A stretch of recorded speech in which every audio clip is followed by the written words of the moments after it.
Bonjour les 2C et les 2D. On va se revoir tous les jeudis jusqu'à la fin de l'année. Enfin, on va se revoir un tiers de classe, je vais vous voir, et les deux tiers, vous allez nous suivre sur YouTube. Donc en classe, nous allons faire les fractions. Pour avoir les feuilles, il faut m'envoyer un mail, je vous les enverrai par mail. Et je vais tout vous réexpliquer, donc vous n'aurez rien raté de la matière que nous allons voir ensemble en classe. Donc aujourd'hui, le 28 mai, nous allons faire une partie du chapitre fractions. On n'aura pas fini. Donc jeudi prochain, on continuera les fractions, puis après, on fera les équations avec des fractions dedans. Donc suivez bien, imprimez d'abord les feuilles ou alors prenez une feuille de bloc parce que c'est tout à fait possible de suivre même si vous n'avez pas d'imprimante. Et voilà, donc je suis très contente d'en revoir certains et d'autres, je vous vois comme ceci. Donc pour recevoir les feuilles à la maison, vous m'écrivez un mail sur jatrobu, J-A-T-R-O-B-U, 30,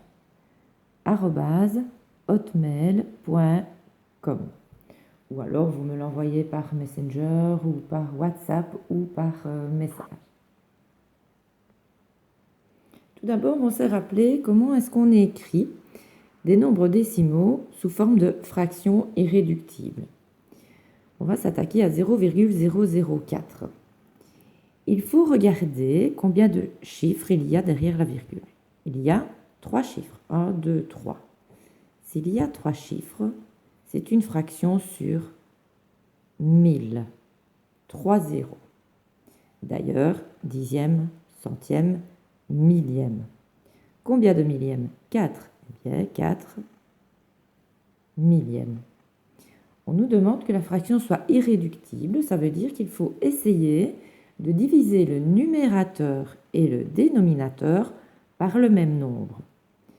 Le 4 et le 1000 veulent bien se diviser tous les deux par 4. 4 divisé par 4, ça fait 1. Et 1000 divisé par 4, ça fait 250.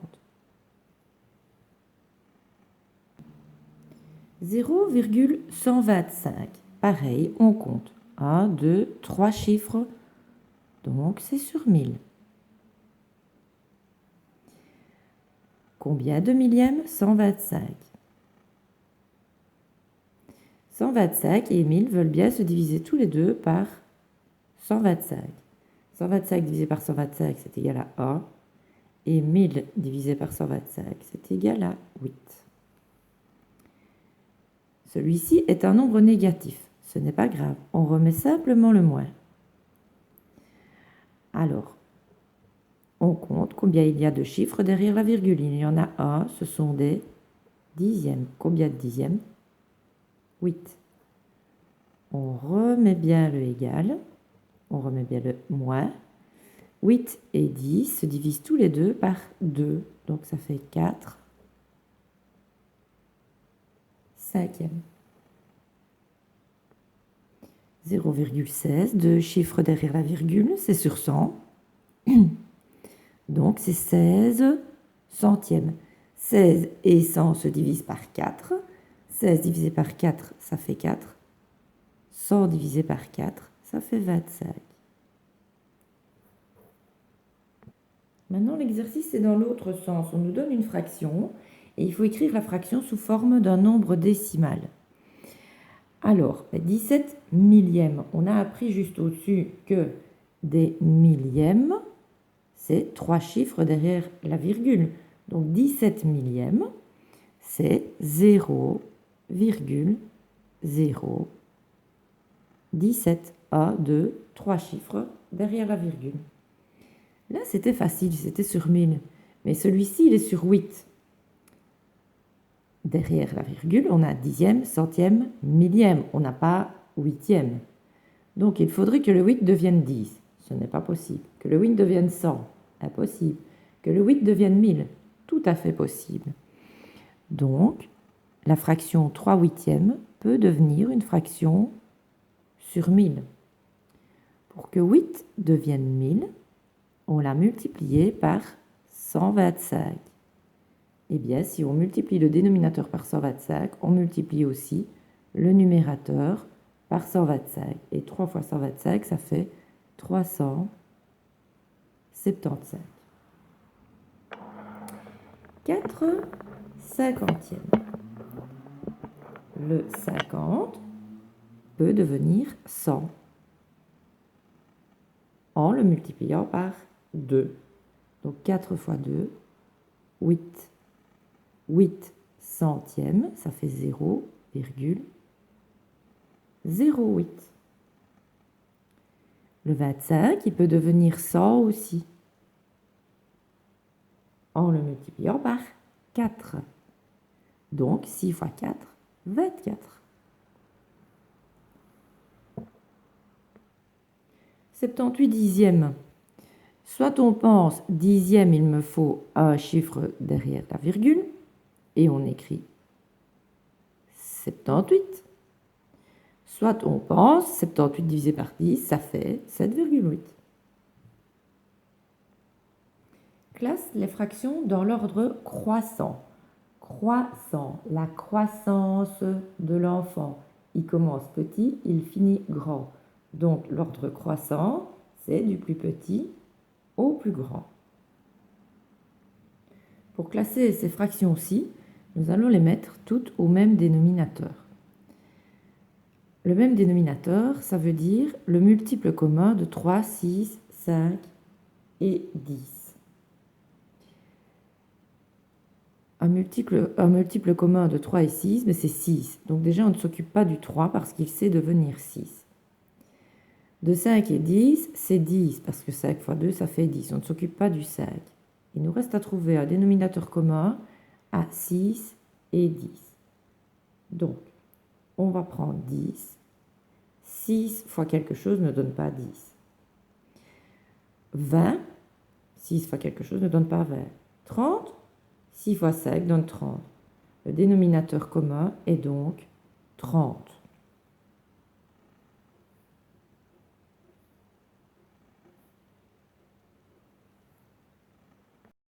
Maintenant, on va transformer chaque fraction en trentième. Alors, pour transformer une fraction, on regarde. Le dénominateur, c'était 3. Il est devenu 30. Pour devenir 30, on a fait fois 10. Alors, on fait 2 fois 10, ça fait 20. Pour que le 6 devienne 30, on a fait fois 5. Donc 5 fois 5, 25. Pour que le 5 devienne 30, c'est 5 fois 6. Donc 1 fois 6, 6. Pour que le 10 devienne 30, c'est fois 3. Donc 3 fois 3, 9. Maintenant, si on doit classer les fractions dans l'ordre croissant, la plus petite, c'est 6 trentièmes. Donc la plus petite, c'est 1 cinquième, qui est plus petite que 9 trentièmes, donc que 3 dixièmes, qui est plus petite que 20 trentièmes, donc 2 tiers, qui elle-même est plus petite que 5 sixièmes. On refait la même chose à cet exercice-ci. On cherche le dénominateur commun. On ne va pas s'occuper du 4 parce que 4 fois 2, ça fait 8. Donc 4, on ne le regarde pas. On ne va pas s'occuper du 2 parce que 2 fois 4, c'est 8. Donc ça va pour 8. Il faut trouver le dénominateur commun pour une fraction sur 8 et une sur 5. Donc on prend le plus grand des deux, 8, et on compte par 8 jusqu'à ce qu'on arrive à un multiple de 5. 8, 16, 24, 32, 40. Donc on va écrire toutes les fractions ici sur 40. Comme pour l'exercice précédent, on va regarder 4 fois 10, ça fait 40. Donc 1 fois 10, c'est 10. 8 fois 5, ça fait 40. Donc 7 fois 5, 35. 5 fois 8, donc 3 fois 8, 24. 2 fois 20, donc 1 fois 20, 20. On classe dans l'ordre croissant, donc le plus petit c'est 10 sur 40, donc le plus petit c'est 1 quart. plus petit que. Alors, après le 10 sur 40, c'est 20 sur 40, donc 1 demi. Plus petit que 24 sur 40, donc 3 cinquièmes.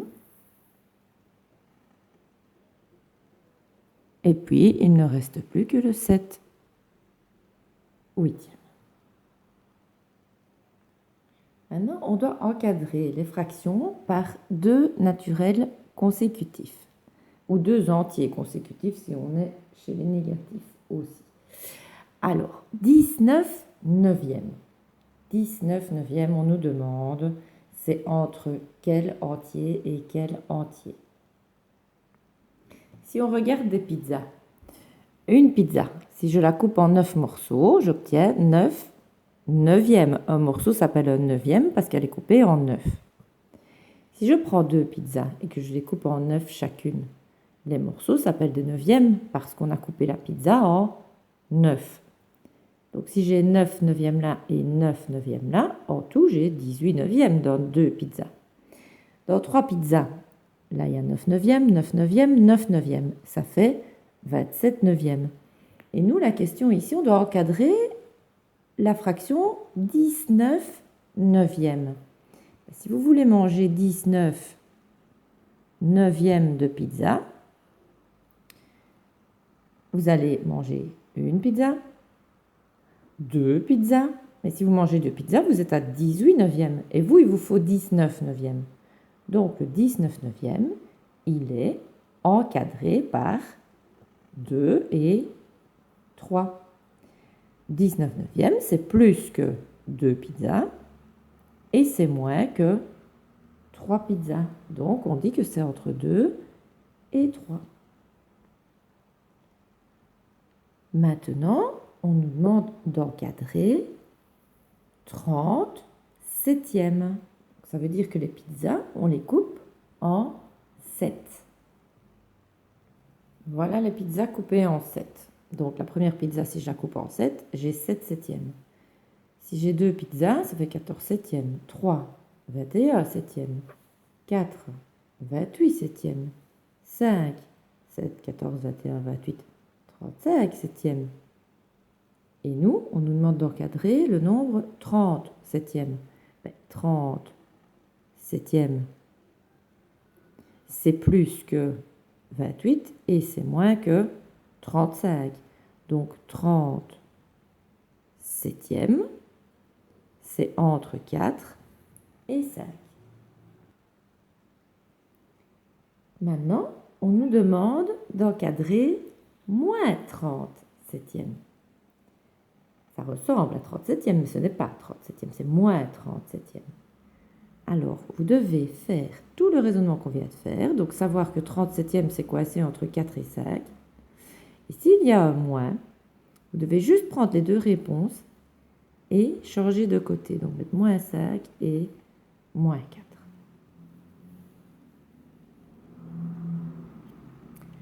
Maintenant, on doit encadrer 32 tiers. On va essayer de le faire sans dessiner. 32 tiers. Si je mangeais 10 pizzas, j'aurais 30 tiers. Et si je mangeais 11 pizzas, j'aurais 33 tiers. Donc 32, il est entre 30 et 33, donc il est entre 10 et 11. Maintenant, on doit compléter par des fractions irréductibles. La partie assurée vaut.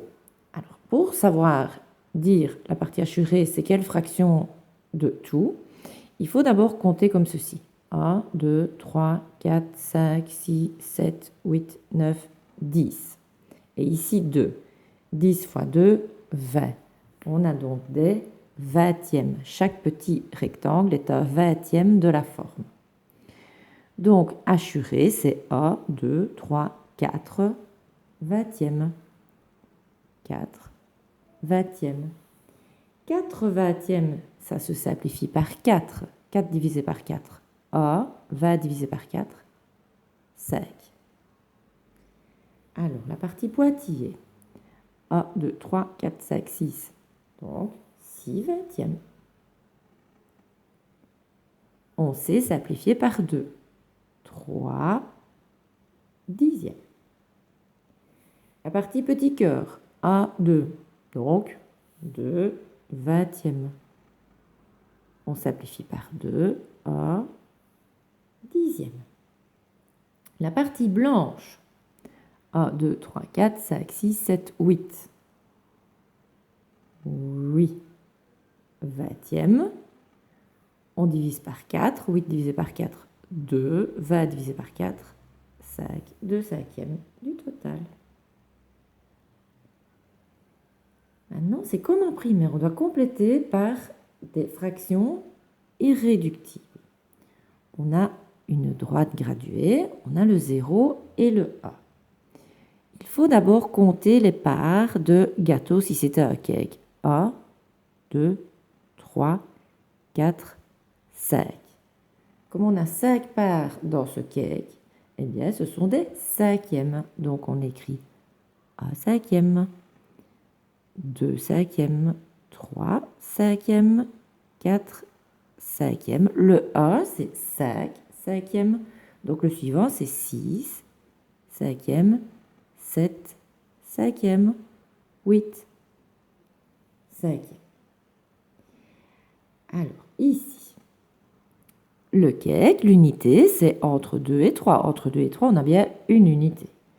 Donc, si on compte les bosses, 1, 2, 3. Ce sont des tiers. Si je refais 3 dans ce sens-là, 1, 2, 3, c'est l'unité avant 2, donc c'est l'unité 1. Dans l'autre sens, 1, 2, je n'ai pas la place pour aller mettre le 4. Alors, 2 unités, si je le fais en tiers, une unité, c'est 3 tiers. Donc, 2 unités, c'est 6 tiers. 3 unités, c'est 9 tiers. Donc, après 6 tiers, ben c'est 7 tiers. Puis 8 tiers, 9 tiers, 10 tiers, 11 tiers. Dans l'autre sens, le 1, c'est 3 tiers, donc 4 tiers, 5 tiers. Encore le même exercice. Les bosses entre le 10 et le 11, 1, 2, 3, 4, ce sont donc des quarts. Alors, dans 10 pizzas, on a combien de quarts de pizza?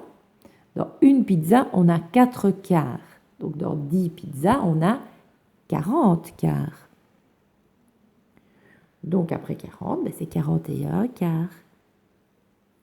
42 quarts. Ah oui, mais là, on peut simplifier. Si on simplifie par 2, ça fait 21 demi. Alors, après 42, c'est 43 quarts. 44 quarts. 45 quarts. 46 quarts. Attention, on s'est simplifié par 2, ça fait 23 demi. Et 47 quarts.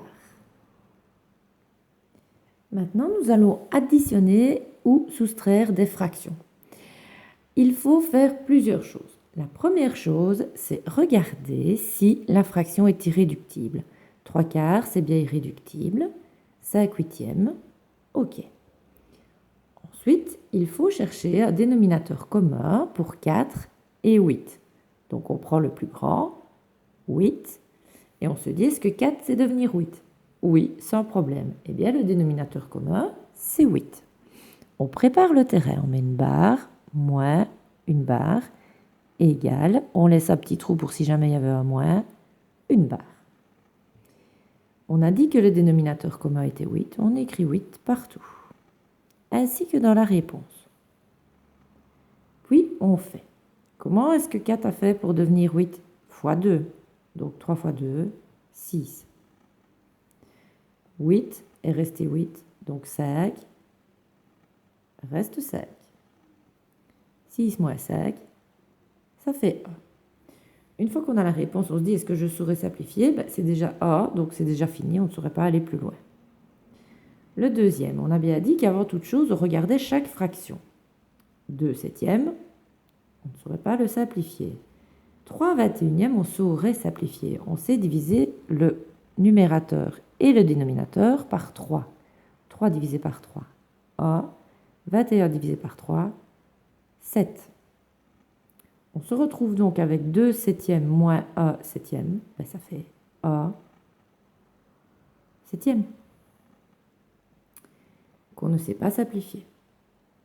Ici, 3 dixièmes, on ne saurait pas le simplifier. 2 quinzièmes, on ne saurait pas le simplifier. On prend le grand, 15, et on fait la table par 15. Est-ce que 10 c'est devenir 15? Non.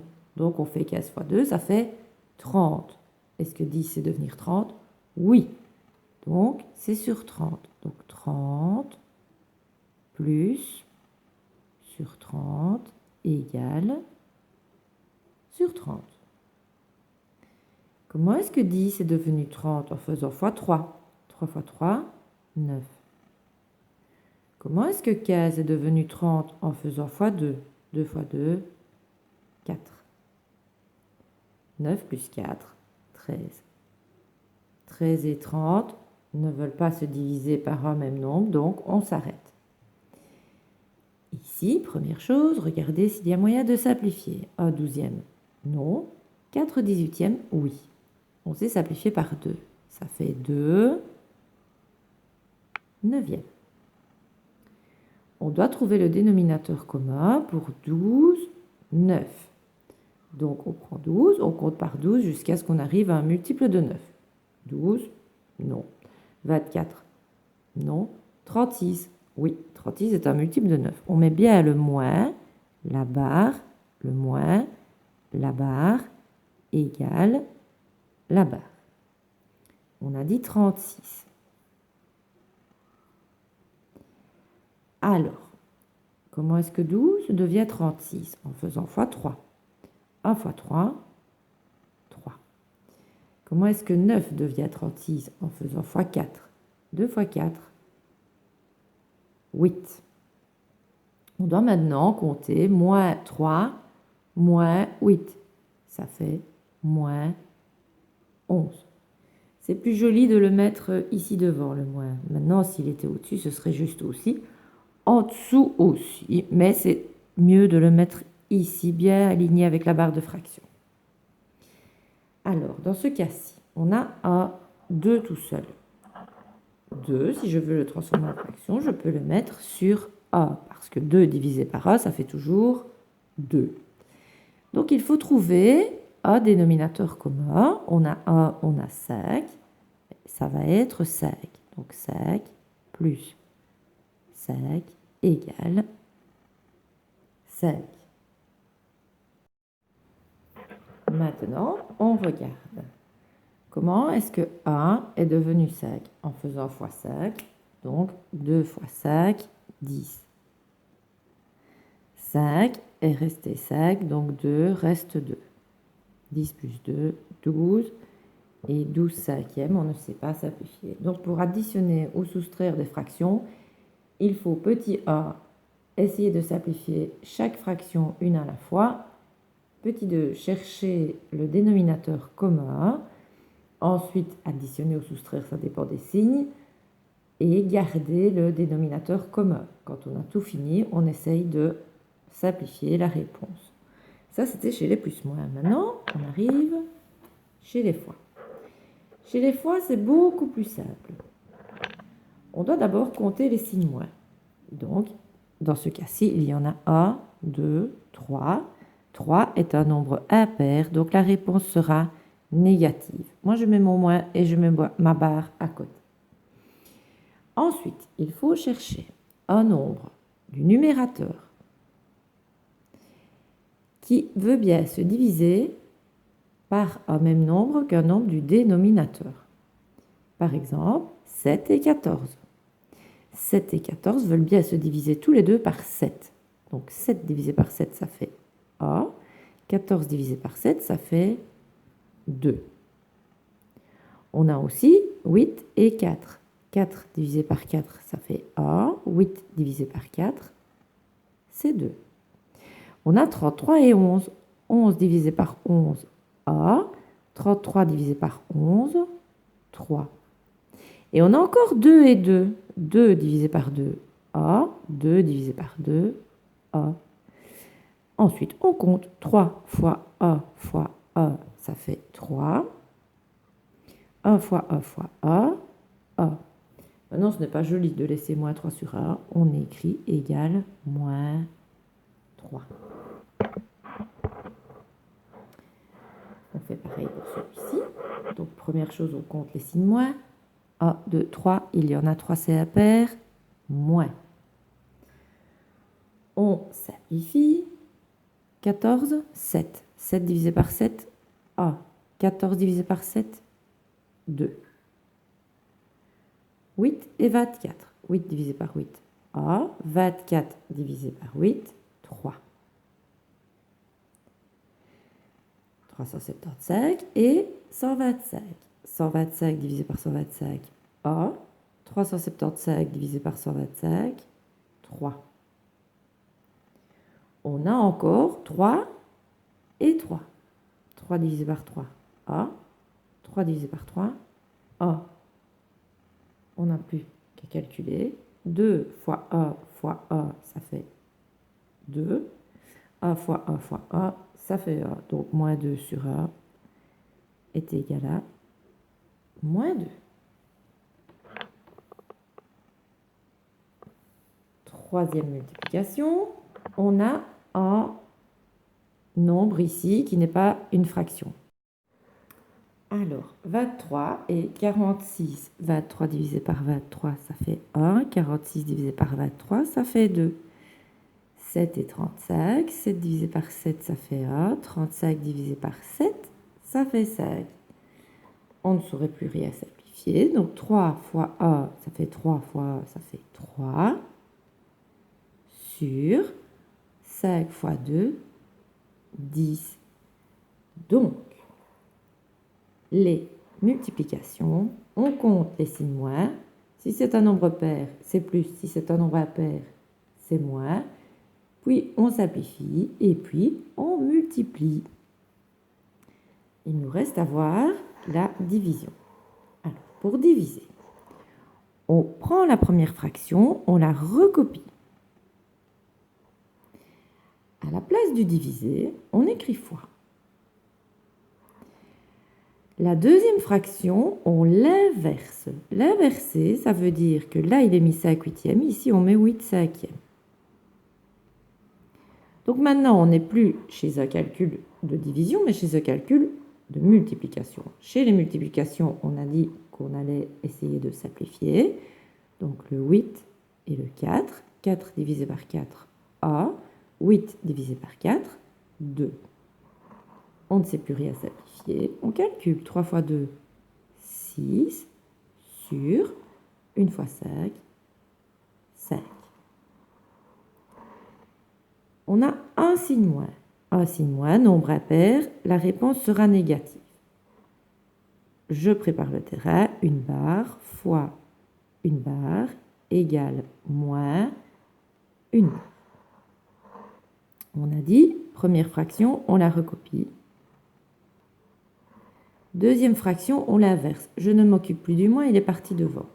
3 dixièmes devient 10 tiers. On simplifie. 5 divisé par 5, A. 10 divisé par 5, 2. 7 fois 2, 14. 1 fois 3, 3. Ici, toujours pareil. Un seul moins, donc moins barre fois barre égale moins barre. Première fraction, on la recopie. Deuxième fraction, on l'inverse. On ne simplifie pas ce 3-là avec ce 3-là. Pour simplifier, il faut avoir un nombre au numérateur et un autre au dénominateur. Ici, ce n'est pas le cas, ils sont tous les deux au numérateur. On ne sait pas simplifier, donc 3 fois 3, 9. 4 fois 1, 4. Ici, le 5. 5 sur 1. 2 moins, donc ça va faire plus. On abandonne les 2 moins, on écrit barre fois barre égale barre. Première fraction, on n'y touche pas. Deuxième fraction, on l'inverse.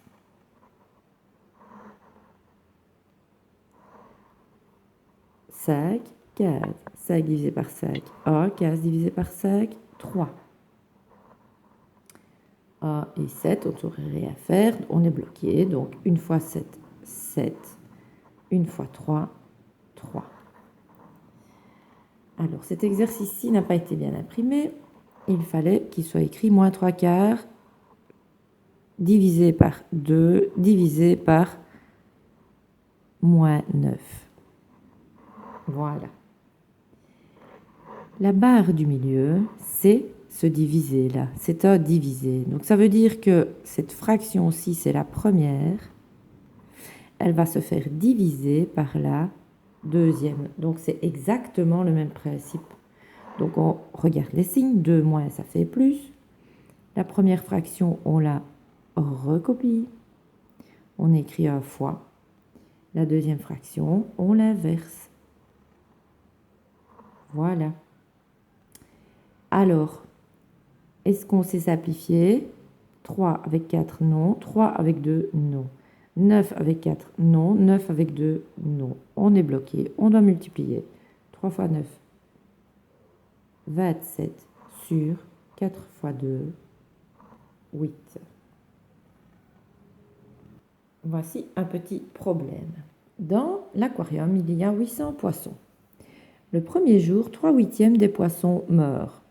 Le deuxième jour, 2/5 du reste meurent aussi. Combien reste-t-il de poissons? Mon énoncé n'est pas très gai, mais bon, tant pis. Alors, le premier jour, 3/8 des poissons meurent. On est chez les problèmes, donc on écrit des phrases.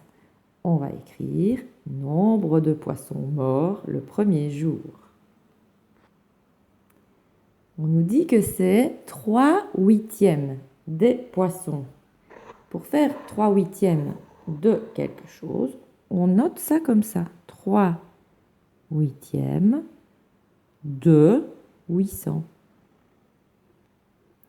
On est simplement face à une multiplication. Donc le 800, si ça nous perturbe, on le met sur 1. Le 8 et le 800, 8 divisé par 8, 1. 800 divisé par 8, 100. Donc ça veut dire qu'il y a 300 poissons morts. Comme on avait 800 poissons et qu'on a 300 poissons morts, il reste 500 poissons. Donc on le note.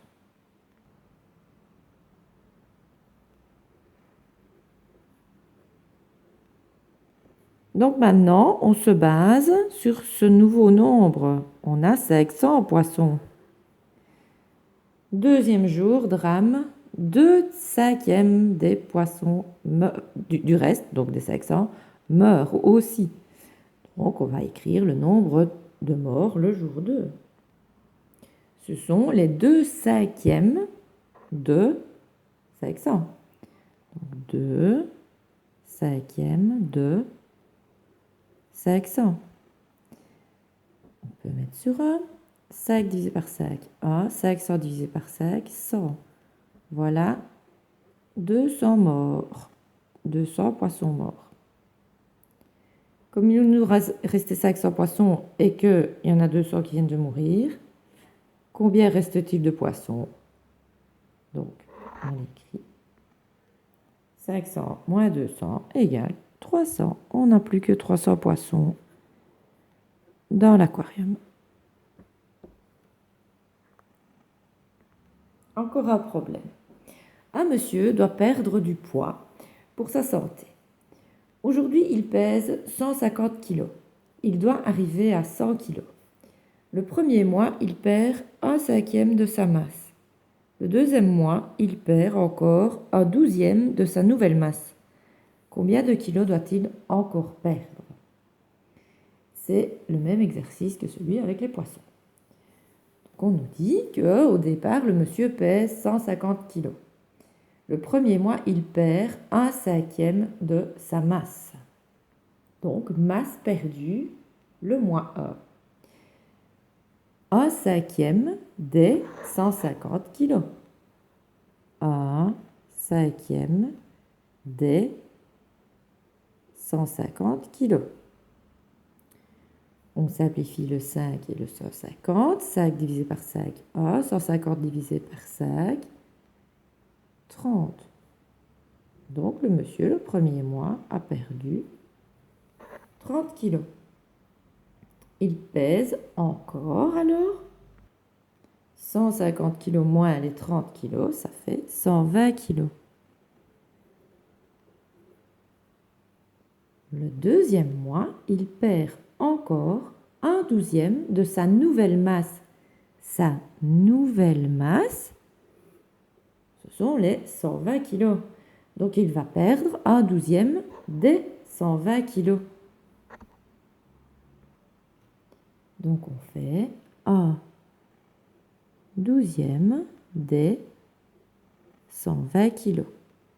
12 et 120 veulent bien se diviser par 12. Donc, 12 divisé par 12, 1. 120 divisé par 12, 10.